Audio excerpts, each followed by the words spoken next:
Online learning zone में आप सभी का एक बार फिर से स्वागत है।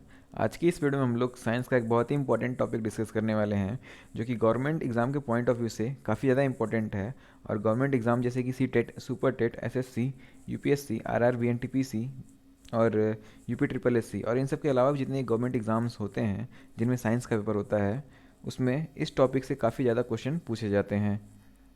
तो चलिए शुरू करते हैं आज की टॉपिक, जो कि है विटामिन। तो सबसे पहले हम लोग बात करेंगे विटामिन के बेसिक्स के बारे में। तो जैसा कि आप लोग यहाँ पे देख सकते हैं, मैंने कुछ पॉइंट्स लिख रखे हैं। पहला पॉइंट है कि विटामिन पोषक तत्व का एक मुख्य अवयव है जिनकी अल्प मात्रा में सभी जीवों को आवश्यकता होती है। और अगर इसे रासायनिक रूप से देखा जाए तो रासायनिक रूप से ये कार्बनिक यौगिक हैं, और ये ऐसे कार्बनिक यौगिक हैं जिससे हमारे शरीर को कोई ऊर्जा प्राप्त नहीं होती है। जैसे पोषक तत्व हो गए कुछ प्रोटीन, वसा और कार्बोहाइड्रेट, और साथ ही साथ खनिज लवण। ये सारे क्या करते हैं, ये सारे के सारे जितने भी पोषक तत्व हैं, ये हमारे शरीर को काफ़ी ऊर्जा प्रदान करते हैं। लेकिन बात की जाए विटामिन की, तो विटामिन हमारे शरीर को ऊर्जा प्रदान नहीं करता है, लेकिन ये शरीर में विभिन्न रोगों से लड़ने में मदद करते हैं।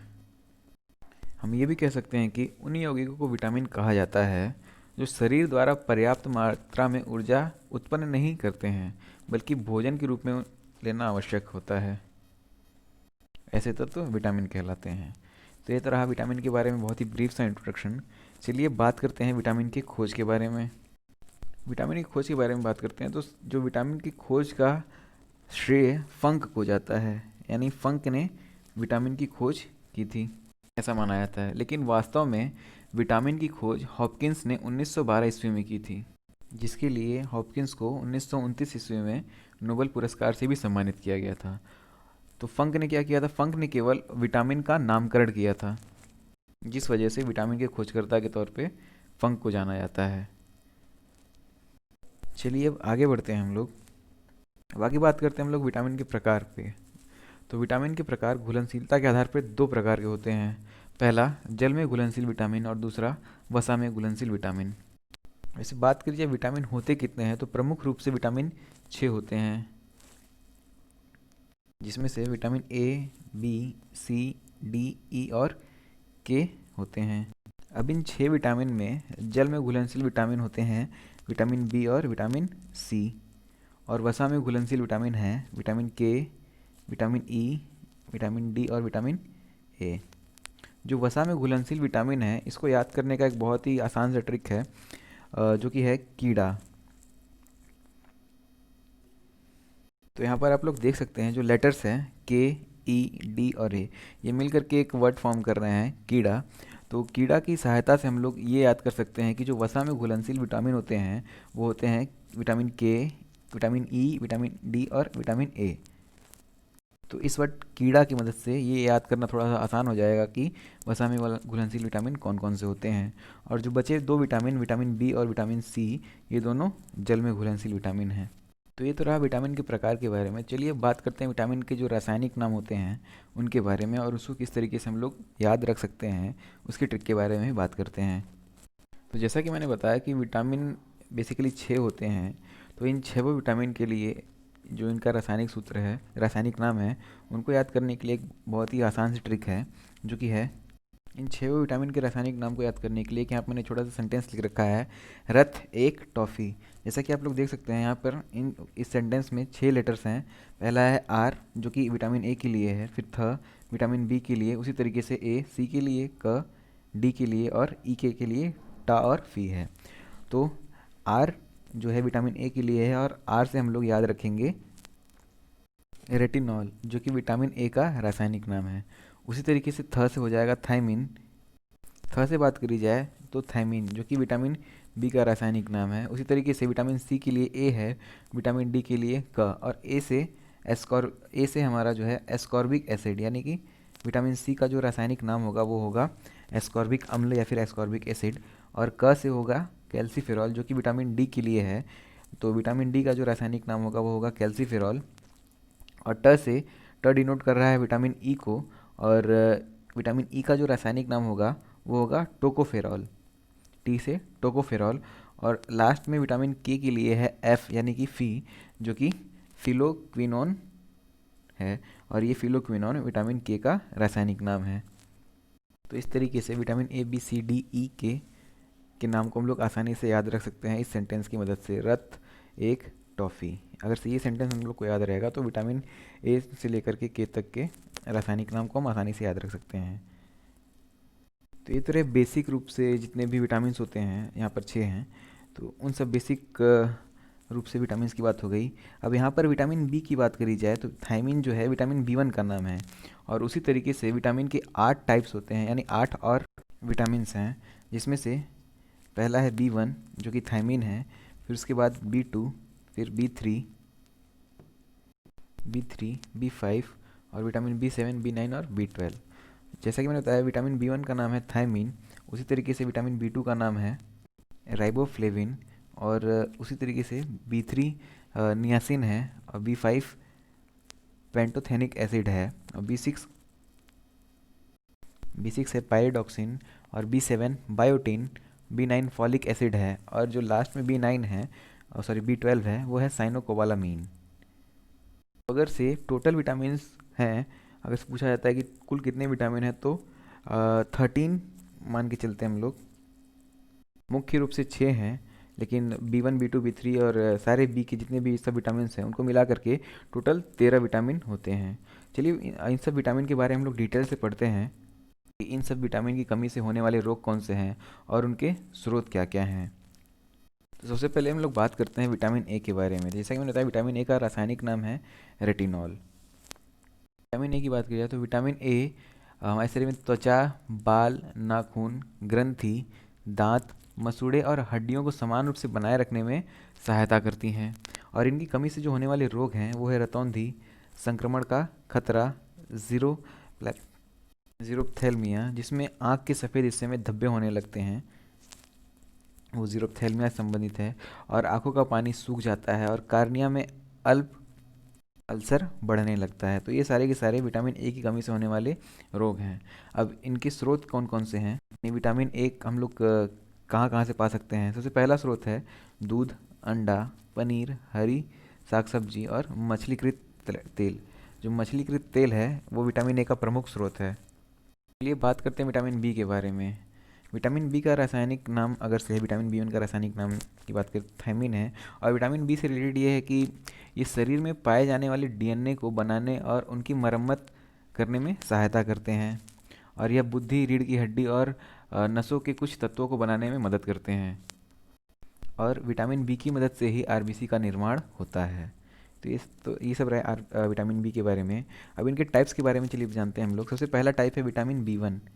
विटामिन बी वन का नाम होता है थायमिन, और इसकी कमी से होने वाला जो रोग है वो होता है बेरी।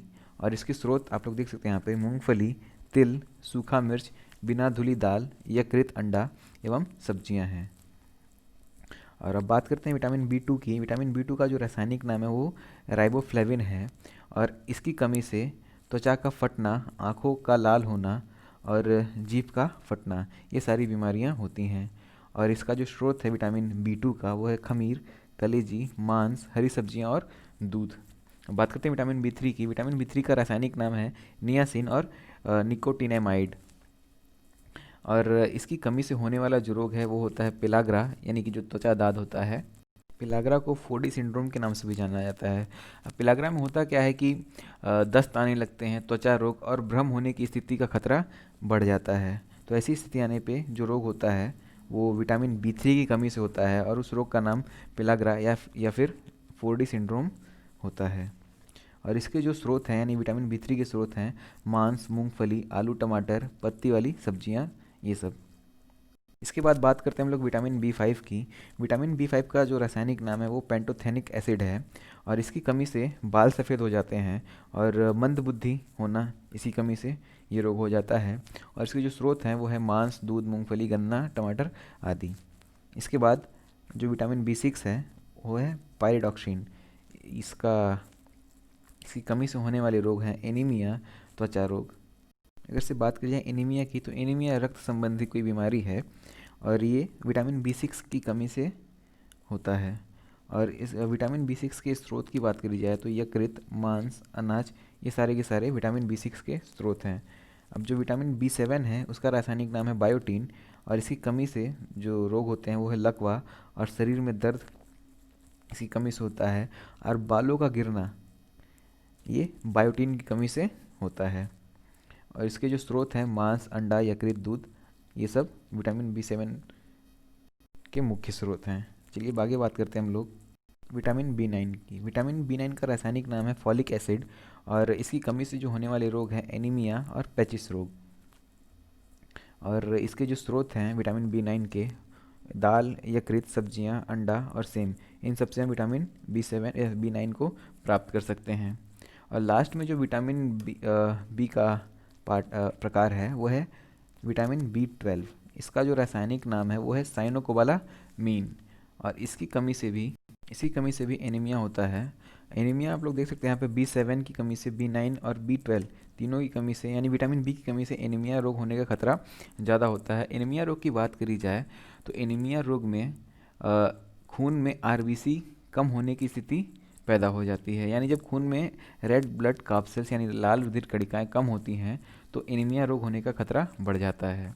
और यहाँ पर दूसरा रोग है जो कि विटामिन B12 साइनोकोबालामीन की कमी से होता है, वो है पांडु रोग। अब पांडु रोग में क्या होता है कि ये भी एक रक्त संबंधी बीमारी है। इसमें खून में पित्त वर्णक जमा हो जाने से त्वचा, आँख का जो सफ़ेद भाग होता है वो सब पीले पड़ जाते हैं।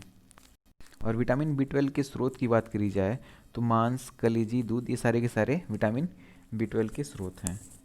अब बात करते हैं विटामिन सी की। विटामिन सी का जो रासायनिक नाम है वो है एस्कॉर्बिक एसिड। और इसकी कमी से स्कर्वी, मसूड़ों का फूलना एवं खून आना, इसके अलावा टांगों में चकत्ते पड़ना, जोड़ों और मांसपेशियों में दर्द होने लगता है विटामिन सी की कमी से। और इसके स्रोत की बात करी जाए तो जितने भी खट्टे रसेदार फल होते हैं, जैसे नींबू हो गया, संतरा, बेर, नारंगी, कटहल, टमाटर और खट्टे पदार्थ, और यहाँ पर अंकुरित अनाज, तो ये सारे के सारे विटामिन सी के स्रोत हैं। अब बढ़ते हैं हम लोग आगे विटामिन डी के बारे में। तो विटामिन डी जो है उसका रासायनिक नाम होता है कैल्सीफेरॉल। कैल्सीफेरॉल की बात करी जाए तो कैल्सीफेरॉल की कमी से हड्डियों संबंधित बीमारी होती हैं। अब बच्चों में रिकेट्स होता है और बड़ों में यानी वयस्कों में ऑस्टियोमलेशिया नामक बीमारी होती है विटामिन डी की कमी से। अब इन दोनों में क्या होता है, रिकेट्स और ऑस्टियोमलेशिया में, इसमें हड्डियां कमज़ोर हो जाती हैं और हाथ पैर टेढ़े होने लगते हैं। तो ये विटामिन डी की कमी के कारण ऐसे रोग होते हैं। हड्डियों की जितनी भी परेशानियां होती हैं उसमें विटामिन डी की कमी होती है, जिसमें हमारा रिकेट्स और ऑस्टियोमलेशिया नामक बीमारी है। और कैल्सीफेरॉल के स्रोत की बात करी जाए तो सबसे अच्छा स्रोत सनलाइट माना गया है कैल्सीफेरॉल का, यानी विटामिन डी का सबसे बड़ा और सबसे अच्छा स्रोत सूर्य का प्रकाश यानी सूर्य की किरणें मानी गई हैं। इसके अलावा दूध, अंडा, चिकन, सोयाबीन, मछली का तेल, ये सारे के सारे विटामिन डी के स्रोत हैं। अब बात करते हैं विटामिन ई के बारे में। तो विटामिन ई का जो रासायनिक नाम है वो होता है टोकोफेरॉल। और टोकोफेरॉल जो है वो शरीर के रोग प्रतिरोधक क्षमता को मजबूत बनाता है और एलर्जी से भी बचाता है विटामिन ई, और कोलेस्ट्रॉल को नियंत्रित रखने में भी सहायक होता है। तो ये सारे के सारे टोकोफेरॉल अपने काम की मदद से पॉसिबल है। और जो सबसे महत्वपूर्ण बात है, यानी कि विटामिन ई की कमी से सबसे महत्वपूर्ण जो रोग है वो है जनन शक्ति का कम होना। यानी कि जिन व्यक्तियों में विटामिन ई की कमी होगी उनको नपुंसकता का, या फिर ये कह सकते हैं कि जनन की शक्ति कम होगी उन लोग की।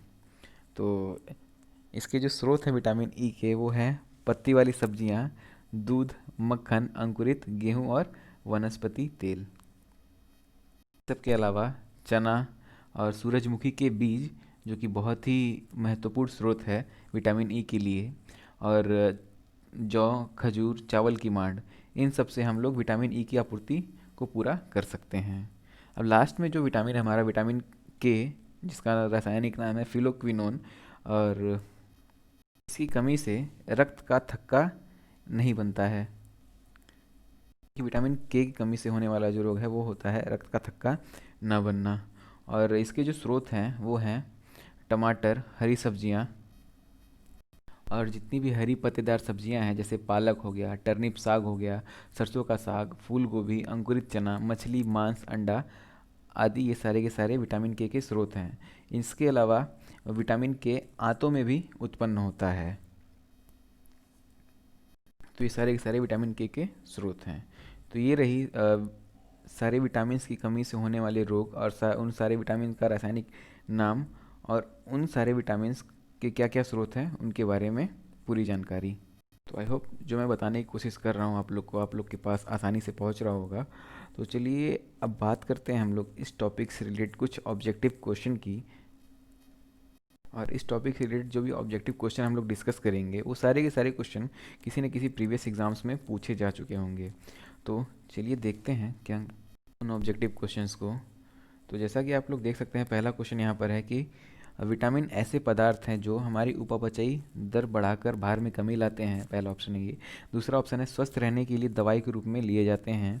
तीसरा ऑप्शन है कि पेशियों का विकास करके हमें ताकतवर बनाते हैं। और लास्ट वाला ऑप्शन है कि हनिताजन्य रोगों से बचाव के लिए थोड़ी मात्रा में आवश्यक होते हैं। तो जैसा हम लोगों ने पहले डिस्कस किया था कि विटामिन का यूज़ रोगों से बचाने के लिए होता है, तो जो लास्ट वाला ऑप्शन है वो हमारा सही होगा। और ये भी बात करी थी हम लोगों ने कि विटामिन कोई ऊर्जा प्रदान नहीं करता है शरीर को, वो केवल शरीर से रोगों की लड़ने की क्षमता को बढ़ाता है। तो इसके अनुसार जो विटामिन जो ऑप्शन डी है वो हमारा सही आंसर है। अब अगला क्वेश्चन है कि चावल को पॉलिश करने पर कौन सा विटामिन नष्ट होता है। तो यहाँ पर ऑप्शन दिए हैं। पहला ऑप्शन है ascorbic acid. Ascorbic acid vitamin C का रासायनिक नाम है। कैल्सीफेरॉल विटामिन डी का नाम है। थायरॉक्सिन, थायरॉक्सिन कोई विटामिन नहीं है, ये एक हार्मोन है। और थायमीन जो कि विटामिन बी 1 है। अच्छा, इस क्वेश्चन की बात करी जाए तो चावल को पॉलिश करने पर कौन सा विटामिन नष्ट होता है, तो इस क्वेश्चन का सही आंसर होगा विटामिन बी, यानी कि डी वाला ऑप्शन सही है। चावल को पॉलिश करने से चावल से विटामिन बी 1 नष्ट हो जाता है। अगला क्वेश्चन है कि विटामिन ए की कमी से होने वाला रोग कौन सा है। तो विटामिन ए की कमी से होने वाला रोग है रतौंधी, यानी कि ऑप्शन बी इसका सही आंसर है। बात करी जाए बाकी के ऑप्शंस की, तो पहला ऑप्शन है कि रिकेट्स। तो रिकेट्स जो कि हड्डियों से संबंधित है और ये विटामिन डी की कमी से होता है। स्कर्वी, स्कर्वी जो है वो विटामिन सी की कमी से होता है। क्वाशियोरकर, क्वाशियोरकर ये जो रोग है वो प्रोटीन की कमी से होता है। तो इस तरीके से हम इस क्वेश्चन को सॉल्व कर सकते हैं, यानी कि क्वेश्चन 3 का जो सही आंसर होगा वो होगा ऑप्शन नंबर बी, रतौंधी। अगला क्वेश्चन है कि रक्त का थक्का बनाने में सहायक विटामिन है। तो रक्त का थक्का बनाने में सहायक विटामिन है विटामिन के। विटामिन के में एक प्रोथ्रोम्बिन नाम का पदार्थ होता है जो कि रक्त का थक्का जमाने में मुख्य कार्य करता है। ये कह सकते हैं कि प्रोथ्राम्बिन जो कि विटामिन के का भाग होता है वो रक्त का थक्का जमाता है। तो इस क्वेश्चन का जो सही आंसर है वो हो जाएगा डी, विटामिन के। विटामिन की खोज किसने की थी। तो जैसा कि मैंने बताया था कि 1912 में विटामिन की खोज हॉपकिंस ने की थी, लेकिन विटामिन का नामकरण फंक ने किया था, जिसके आधार पर विटामिन की खोज का श्रेय फंक को जाता है। यानी इस क्वेश्चन का जो सही आंसर होगा वो होगा ए, फंक। और यहाँ पर बात करिए जो दूसरे ऑप्शंस हैं मैकुलन और हावकट की, तो मैकुलन ने विटामिन ए और विटामिन बी की खोज करी थी और हावकट ने विटामिन सी की खोज करी थी। तो इस तरीके से हम लोग जान सकते हैं कि विटामिन ए और बी की खोज किसने की और विटामिन सी की खोज किसने की थी। और जो हॉपकिंस हैं इन्होंने विटामिन की खोज की थी, जिसके लिए 1929 में इनको नोबेल पुरस्कार से सम्मानित किया गया था। अब अगला क्वेश्चन है कि किस रोग से हड्डियां कमज़ोर होती हैं। तो यहाँ पर जो ऑप्शन है, पहला ऑप्शन है ऑस्टियोमलेशिया। ऑस्टियोमलेशिया और रिकेट्स दोनों में ही हड्डियाँ कमज़ोर हो जाती हैं। बस अंतर इतना है कि जो रिकेट्स है वो बच्चों में होता है और जो ऑस्टियोमलेशिया है वो वयस्कों में होता है। तो इस क्वेश्चन का जो सही आंसर है वो हो जाएगा सी, ए और बी दोनों में। अगला क्वेश्चन है कि जनन की शक्तियाँ प्रभावित होती हैं। तो जनन की शक्तियाँ विटामिन ई की कमी से जनन की जनन में कमी आ जाती है। तो इस क्वेश्चन का जो सही आंसर होगा वो होगा विटामिन ई, और विटामिन ई का रासायनिक नाम होता है टोकोफेरॉल। बात करते हैं अगले क्वेश्चन की। जब हमारे शरीर की खुली त्वचा सूर्य की किरणों के संपर्क में आती है तो कौन सा विटामिन बनता है। तो इस क्वेश्चन का जो सही आंसर है vitamin D. Vitamin D vitamin D का ही सबसे बड़ा स्रोत जो है वो है सनलाइट। तो इस वजह से हम लोग पता लगा सकते हैं कि सूर्य की किरणें जब हमारे त्वचा के संपर्क में आएंगी तो विटामिन डी का निर्माण होता है।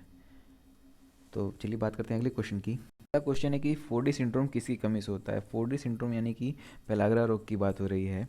तो ये हमने डिस्कस किया था कि ये जो है विटामिन B3 की कमी से यानी कि नियोसिन या फिर निकोटिनोमाइड की कमी से होता है। तो इस क्वेश्चन का जो सही आंसर हो जाएगा वो होगा विटामिन B3 यानी कि डी वाला ऑप्शन करेक्ट है। अब अगला क्वेश्चन है कि विटामिन ए का रासायनिक नाम क्या है। तो विटामिन ए का रासायनिक नाम हमने डिस्कस किया था कि रेटिनॉल है। इसके अलावा विटामिन ए का नाम कैरोटीन भी है। तो इस क्वेश्चन का जो सही आंसर हो जाएगा वो होगा ए वाला। और थायमिन जो है विटामिन B1 का रासायनिक नाम है। एस्कॉर्बिक एसिड विटामिन सी का रासायनिक नाम है। और कैल्सीफेरॉल जो है वो विटामिन डी का रासायनिक नाम है। और विटामिन ए का रासायनिक नाम क्या है, रेटिनॉल और कैरोटीन दोनों। तो इस क्वेश्चन का जो सही आंसर है वो हो जाएगा ए वाला। अगला क्वेश्चन है कि वसा में घुलनशील विटामिन है। जैसा कि हमने डिस्कस किया था कि वसा में घुलनशील विटामिन याद करने का ट्रिक है KEDA कीड़ा। और जल में घुलनशील विटामिन जो होते हैं वो होते हैं BC।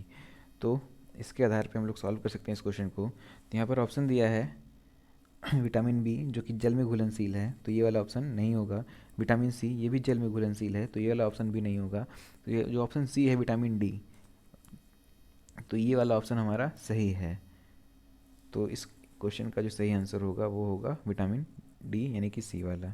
अगला क्वेश्चन है कि विटामिन B12 का रासायनिक नाम क्या है। तो विटामिन B12 का रासायनिक नाम है साइनोकोबालामीन। और बाकी के ऑप्शंस की बात करी जाए, जैसे कि पहला ऑप्शन है पैराडॉक्सिन। पैराडॉक्सिन जो है वो B6 का रासायनिक नाम है। और नियासिन नियासिन जो है वो B3 का रासायनिक नाम है। और बायोटीन B7 का रासायनिक नाम है।